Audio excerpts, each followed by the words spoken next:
Book 3, an Arc of a Scythe series. The Toll. Part 1. The Lost Island and the Drowned City. It is with abiding humility that I accept the position of High Blade of Mid-America. I wish it were under more joyful circumstances. The tragedy of Endura will long linger in our memories. The many thousands of lives that were ended on that dark day will be remembered for as long as humankind has hearts to endure and eyes to weep. The names of the devoured will be forever on our lips. I am honored that the last act of the 7 Grand Slayers was to acknowledge my right to be considered for High Blade. And since the only other candidate perished in the catastrophe, there is no need to open wounds by opening the sealed vote. Scythe Curie and I did not always agree, but she was truly among the best of us and will go down in history as one of its greats. I mourn her loss just as much as, if not more than, anyone else's. There has been a great deal of speculation who was responsible for the disaster, for clearly it was no accident, but an act of malicious intent, carefully planned. I can lay all the speculation and rumors to rest. I take full responsibility. Because it was my former apprentice who sank the island. Rowan Damish, who called himself Scythe Lucifer, was the perpetrator of this unthinkable act.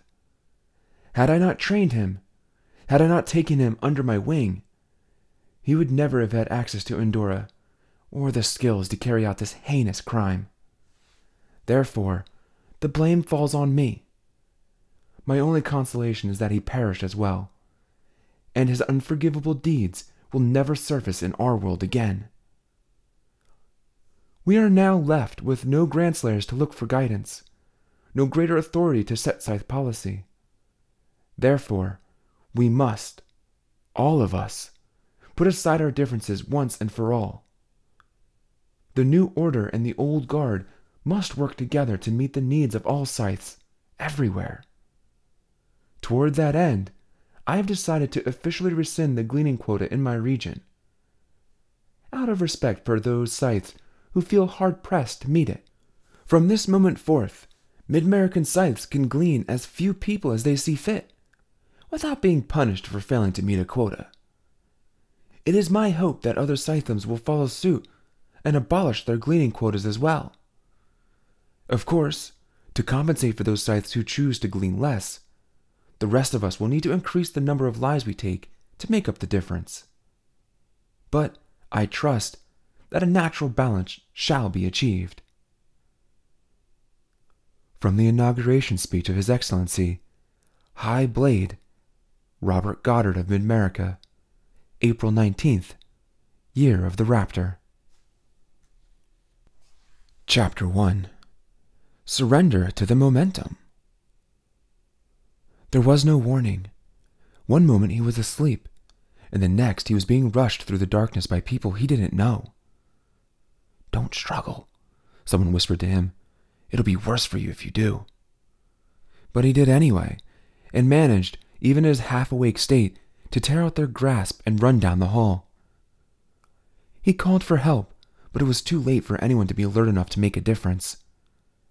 He turned in the dark, knowing there was a staircase to his right, but misjudged and fell headlong down the stairs, smashing his arm on a granite step.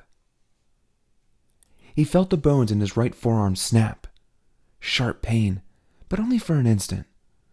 By the time he rose to his feet, the pain was subsiding and his whole body felt warm. It was his nanites, he knew, flooding his bloodstream with painkillers. He stumbled forward, gripping his arm so his wrist wouldn't hang at a horrible angle. "Who's there?" he heard someone yell. "What's going on out there?" He would have run toward the voice, but he was unsure where it had come from.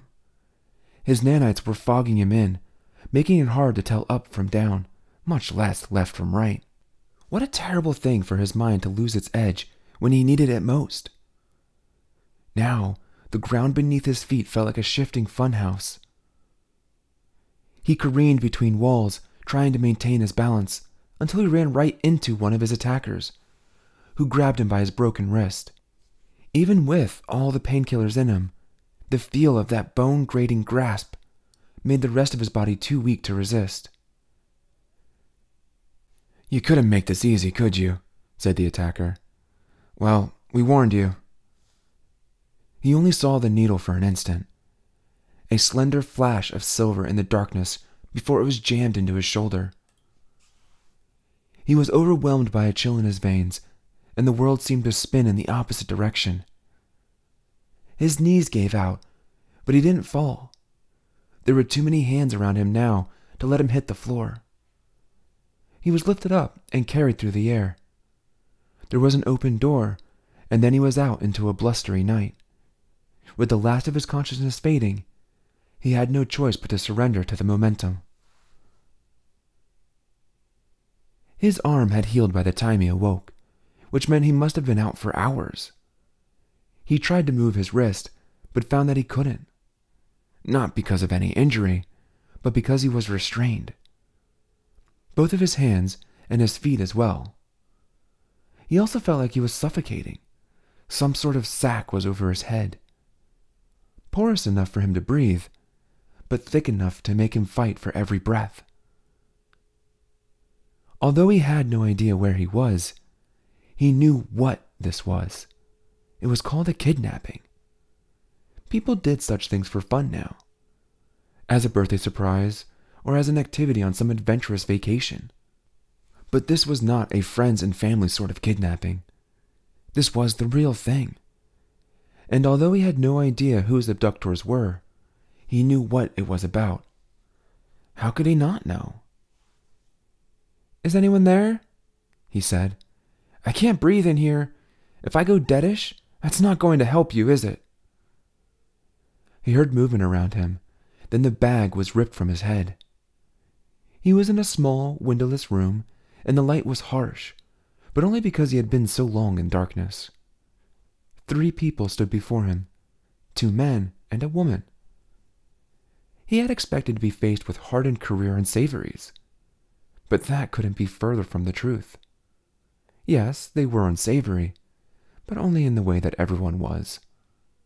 Well, almost everyone. "We know who you are," said the woman in the middle, who was apparently in charge. "And we know what you can do." "What he can allegedly do," said one of the others. All 3 of them wore rumpled gray suits, the color of a cloudy sky. These were Nimbus agents, or at least they had been. They looked like they hadn't changed their clothes since the Thunderhead fell silent, as if dressing the part meant there was still a part to dress for. Nimbus agents resorting to kidnapping. What was the world coming to? "Grayson Tolliver," said the doubtful one, and looking at a tablet, he recited the salient facts of Grayson's life. Good student, but not great. Expelled from the North Central Nimbus Academy for a violation of Scythe state separation. Guilty of numerous crimes and misdemeanors under the name of Slade Bridger, including rendering 29 people deadish in a bus plunge. "And this is the slime that the Thunderhead chose?" said the 3rd agent. The one in charge put up her hand to silence them both, then leveled her gaze at Grayson. "We've scoured the backbrain, and we've only been able to find a single person who isn't unsavory," she said. "You." She looked at him with a strange mix of emotions, curiosity, envy, but also a sort of reverence. "That means you can still talk to the Thunderhead. Is that true?" "Anyone can speak to the Thunderhead," Grayson pointed out. "I'm just the one it still talks back to." The agent with the tablet drew a deep breath, like a full-body gasp. The woman leaned closer. "You are a miracle, Grayson. A miracle. Do you know that?" "That's what the Tonists say." They scoffed at the mention of Tonists. "We know they've been holding you captive."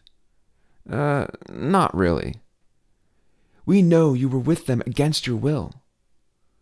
Maybe at first, but not anymore. That didn't sit well with the agents. Why on earth would you stay with the Tonists? Asked the agent who just a moment ago had called him slime. You couldn't possibly believe their nonsense. I stay with them, said Grayson, because they don't kidnap me in the middle of the night. We didn't kidnap you, said the one with the tablet. We liberated you. Then the one in charge knelt before him, so that she was at his eye level. Now he could see something else in her eyes, something that overpowered her other emotions. Desperation. A pit of it, dark and consuming as tar. And it wasn't just her, Grayson realized. It was a shared desperation. He'd seen others struggling with grief since the Thunderhead fell silent, but nowhere was it as abject and raw as it was in this room. There weren't enough mood nanites in the world to ease their despair. Yes, he was the one tied up, but they were more prisoners than he, trapped by their own despondency. He liked that they had to kneel down to him. It felt like supplication.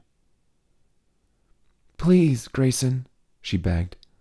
I know I speak for many of us in the authority interface when I say that serving the Thunderhead was our whole lives. Now that the Thunderhead won't talk to us, that life has been stolen from us. So I beg you, can you please intercede on our behalf? What could Grayson say but I feel your pain? Because he truly did. He knew the loneliness and the misery of having one's purpose stripped away. In his days as Slade Bridger, the undercover unsavory, he had come to believe that the Thunderhead had truly abandoned him, but it hadn't. It was there all along, watching over him. There was an earpiece on my nightstand, he said. You don't happen to have that, do you? And from their lack of response, he knew they didn't. Such personal belongings tended to be forgotten during midnight abductions. Doesn't matter, he said. Just give me any old earpiece. He looked to the agent with the tablet. He still had his own authority interface earphone in place. More denial. Give me yours, said Grayson. The man shook his head. It doesn't work anymore. It'll work for me. Reluctantly, the agent took it off and affixed it into Grayson's ear. Then the three waited for Grayson to show them a miracle. The Thunderhead could not remember when it became aware, only that it was. Much in the same way that an infant is unaware of its own consciousness until it understands enough about the world to know that consciousness comes and goes, until it comes no more. Although that last part was something that the most enlightened still struggle to comprehend. The Thunderhead's awareness came with a mission, the core of its being. It was, above all else, the servant and protector of humanity. As such, it faced difficult decisions on a regular basis, but had the full wealth of human knowledge to make those decisions, such as allowing Grayson Tolliver to be kidnapped when it served a greater end. It was, of course, the correct course of action. Everything the Thunderhead did was always, and in every instance, the right thing to do. But rarely was the right thing the easy thing, and it's expected that doing the right thing was going to become increasingly difficult in the days ahead. In the moment, people might not understand, but in the end, they would. The Thunderhead had to believe that. Not just because it felt this in its virtual heart, but also because it had calculated the odds of it being so. Do you really expect me to tell you anything when you've got me tied to a chair? Suddenly, the three Nimbus agents were stumbling over one another to untie him. Now, they were every bit as reverential and submissive as the Tonists were in his presence. Being sequestered in a Tonist monastery these past few months had kept him from facing the outside world, and what his place in it might be. But now, he was getting a sense of things. The Nimbus agent seemed relieved once he was untied, as if that would somehow be punished for not doing it fast enough. How strange, thought Grayson. That power can shift so quickly and so completely. These three were entirely at his mercy now. He could tell them anything. He could say the Thunderhead wanted them to get on all fours and bark like dogs, and they'd do it. He took his time, making them wait for it. "Hey, Thunderhead," he said. "Anything I should tell these Nimbus agents?" The Thunderhead spoke in his ear. Grayson listened. Interesting. Then he turned to the lead of their group and smiled as warmly as he could under the circumstances. "The Thunderhead says that it allowed you to abduct me. It knows your intentions are honorable, Madam Director. You have a good heart."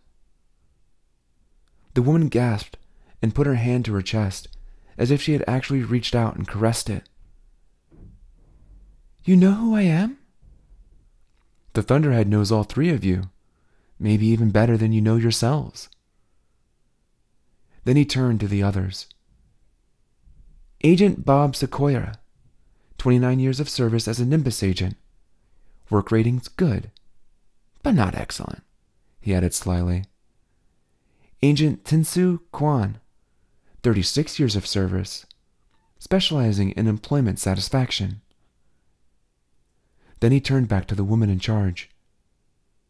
"And you, Audra Hillard, one of the most accomplished Nimbus agents in Mid-America. Nearly 50 years of commendations and promotions, until finally you reached the highest honor of the region. Director of the Fulcrum City Authority Interface.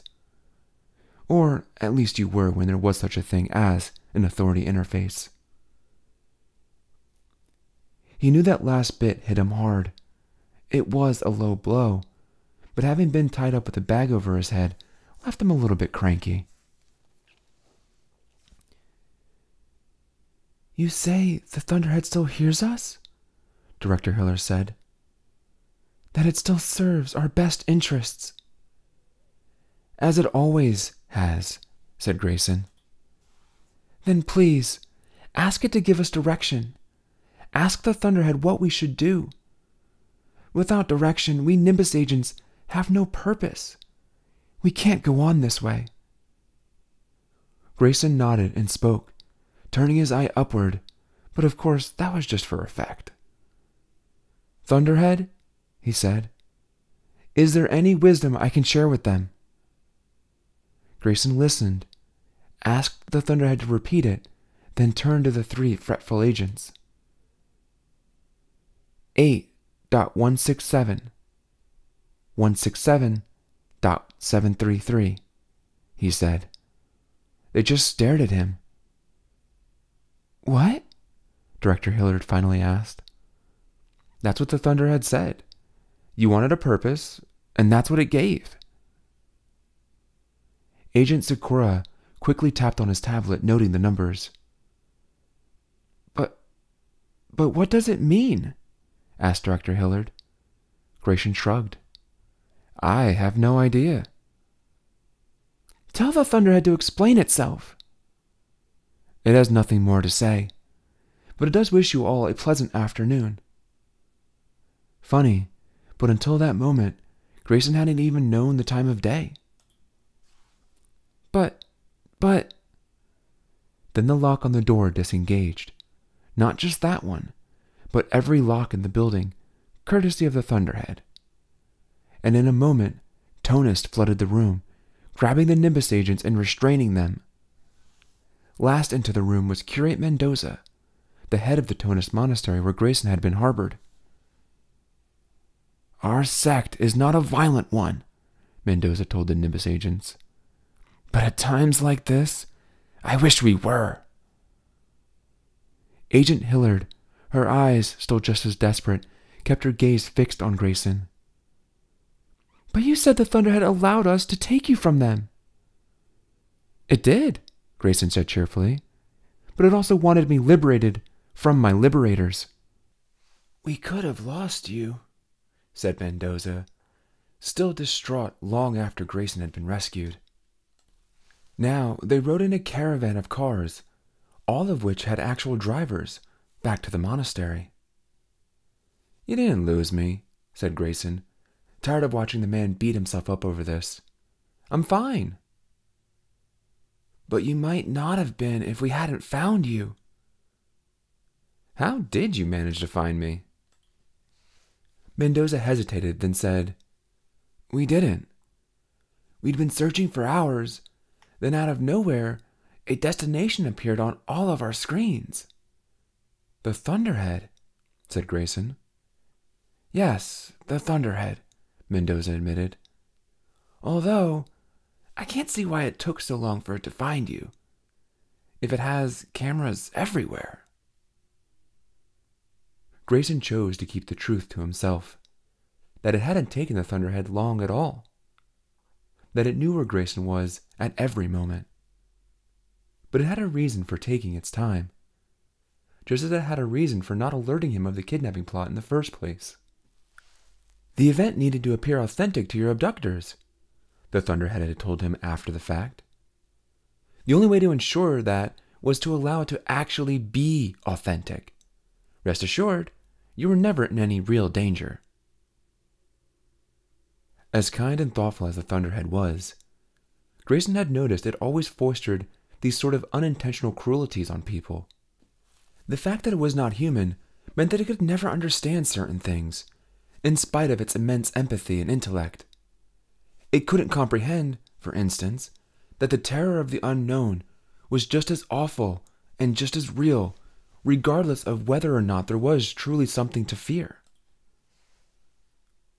"They weren't planning to hurt me," Grayson told Mendoza. "They're just lost without the Thunderhead." "As is everyone," Mendoza said. "But that doesn't give them the right to rip you from your bed." He shook his head in anger, but more at himself than at them. "I should have foreseen it. Nimbus agents have more access to the backbrain than others, and of course they'd be looking for anyone who wasn't marked unsavory." Perhaps it was a bit delusional for Grayson to think he could remain unknown. It had never been in his nature to want to stand out. Now, he was very literally one of a kind. He had no idea how such a thing should be played, but he suspected he'd have to learn. "We need to talk," the Thunderhead had said on the day Endora sank, and it hadn't stopped talking to him since. It told him that he had a pivotal role to play, but not what that role would be. It never liked to commit to answers unless there was some level of certainty. And although it was good at predicting outcomes, it was no oracle. It couldn't tell the future, only the probabilities of what might occur. A cloudy crystal ball at best. Curate Mendoza wrapped his fingers anxiously on his armrest. "These blasted Nimbus agents won't be the only people looking for you," he said. "We need to get out in front of this." Grayson knew where this had to lead. As the sole conduit to the Thunderhead, he could no longer hide. The time had come for his role to start taking shape. He could have asked the Thunderhead for guidance on the matter, but he didn't want to. The time he spent on Savory, with no input from the Thunderhead, was admittedly terrifying, but it was also freeing. He had grown accustomed to making decisions and having insights of his own. The choice to step out of the shadows would be his alone, without the Thunderhead's advice or counsel. "I should go public," said Grayson. "Let the world know, but do it on my terms." Mendoza looked at him and grinned. Grayson could see the man's cogs turning. "Yes," Mendoza said. "We must bring you to market." "Market? That's not really what I had in mind. I'm not a piece of meat." "No, agreed the curate. But the right idea, at the right time, could be as satisfying as the finest steak. This was what Mendoza had been waiting for. Permission to set the stage for Grayson's arrival upon it. It had to be Grayson's idea, because Mendoza knew if it was thrust upon him, he would resist. Perhaps this nasty kidnapping had a silver lining, because it opened Grayson's eyes to the bigger picture. And although Curate Mendoza was a man who secretly doubted his own, Tonist beliefs, lately the presence of Grayson made him begin to doubt his doubts. It was Mendoza who was the first to believe Grayson when he claimed the Thunderhead still spoke to him. He sensed that Grayson fit into a larger plan, and maybe Mendoza fit into that plan as well. "You've come to us for a reason," he had told Grayson on that day. "This event, the Great Resonance, resonates in more ways than one." Now, as they sat in the sedan 2 months later discussing greater purposes, Mendoza couldn't help but feel empowered, emboldened. This unassuming young man was poised to bring the Tonist faith, and Mendoza, to a whole new level. "The first thing you're going to need is a name." "I already have one," Grayson said, but Mendoza dismissed the notion. "It's ordinary. You need to present yourself to the world as something beyond ordinary. Something superlative." The curate looked at him, trying to see him in a finer, more flattering light. "You're a diamond, Grayson. Now we must place you in the proper setting so that you might shine." Diamonds.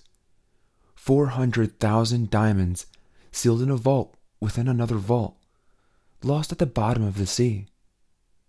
A single one was worth a fortune that would have been beyond the comprehension of mortals, because these weren't ordinary jewels. They were Scythe's diamonds. There were nearly 12,000 of them on the hands of living Scythes, but that was nothing compared to the gems held within the vaults of relics and futures. Enough to serve the gleaning needs of humanity for ages to come. Enough to bejewel every Scythe that would be ordained from now until the end of time.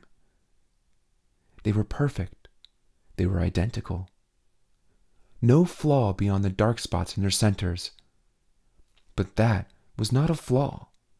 It was design. "Our rings are a reminder that we have improved upon the world that nature has provided," Supreme Blade Prometheus proclaimed in the year of the Condor, upon establishing the Scythedom.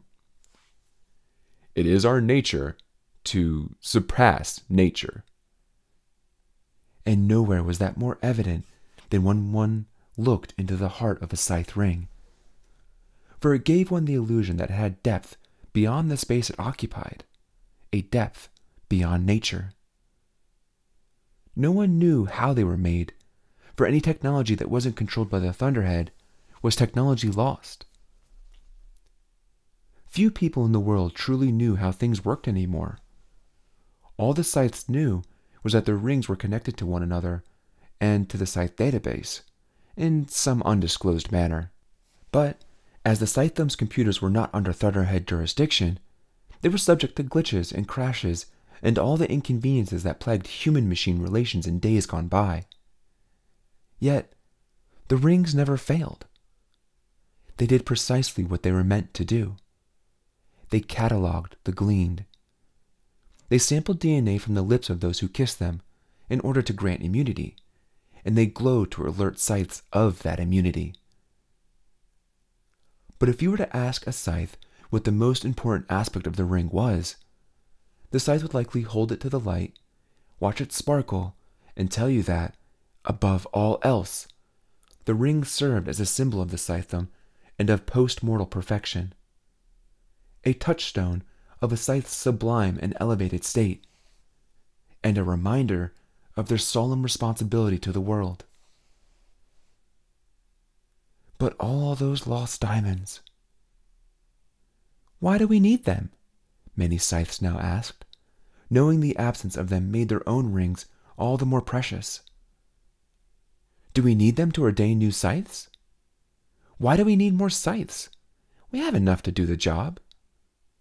And without global oversight from Andorra, many regional scythedoms were following Mid-America's lead and abolishing gleaning quotas. Now, in the middle of the Atlantic, where Andorra once towered above the waves, a perimeter of reverence had been established by the consent of scythes around the world. No one was allowed to sail anywhere near the spot where Andorra had sunk, out of respect for the many thousands whose lives had been lost. In fact, Highblade Goddard, one of the few survivors of that terrible day, argued that the perimeter of reverence should be a permanent designation, and nothing beneath its surface should ever be disturbed. But sooner or later, those diamonds would have to be found. Things that valuable were rarely lost forever, especially when everyone knew exactly where they were. We of the sub-Saharan region take extreme umbrage with Highblade Goddard's removal of gleaning quotas. The quotas have stood since time immemorial as a way to regulate the taking of life, and, while not officially one of the Scythe's commandments, quotas have kept us on track. They have prevented us from being either too bloodthirsty or too lax. While several other regions have now abolished quotas as well, Sub-Sahara stands with Amazonia, Israbia, and numerous other regions in resisting this ill-advised change. Further, any and all Mid-American scythes are banned from gleaning on our soil, and we urge other regions to join us in resisting Goddard's so-called New Order from establishing a chokehold on the world. Official proclamation from His Excellency, Highblade Tenka Menon of Sub-Sahara.